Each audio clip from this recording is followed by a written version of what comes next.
بچه ها یه چیز دیگه نشونتون بدم. باستانیه فکر میکنم. این دهنه رو میبینی کجا رودخونه مشخصه که مسیر آب بوده. خب این دهنه که من پیدا کردم فکر میکنم دستکنده. چرا میگم دستکنده؟ چون که به صورت طبیعی کنده نشده. مثلا من داخلش که اومدم از اون زمانهای قدیم مثلا این رد کلنگ زنی ها مشخصه، مثلا با کلنگ کنده شده. میبینی مثلا با کلنگ، مثلا چیزی نبوده که طبیعی باشه.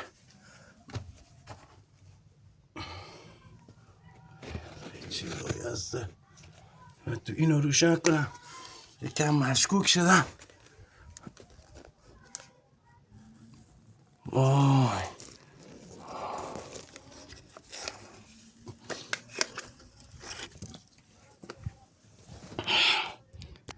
این گوشی از دستم افتاد. خب میخوام یه چیزی بهتون نشون بدم. اینیه چقدر گوده لونه یه چیزی هست. ببینی حالا این که من میگم ایشا دست کند بوده الکی نمیگه. حالا رد کلنگا رو ببینین بچه ها، ببینین اصلا مشخصه. ببینین ایشا زندگی میکنه اصلا از این نما که نگاه میکنیم مشخص اصلا اینجا کنده شده. حالت ورودی دره مشخصه. ببینین بچه ها، یا مثلا اینو چی میتونم اسمشو بذارم؟ این بوفه بوده، گنجه بوده، تخت خواب بوده، چی بوده نمیدونم. چرا میگم؟ چون یه رد کلنگ ها ایجا هم هست. آگو متوجه میشین؟ این رد کلنگ ها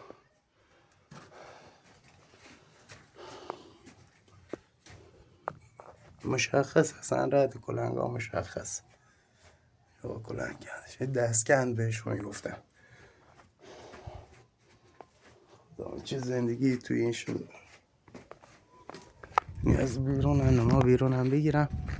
ببینین تو دل صخره.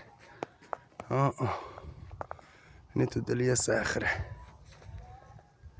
بله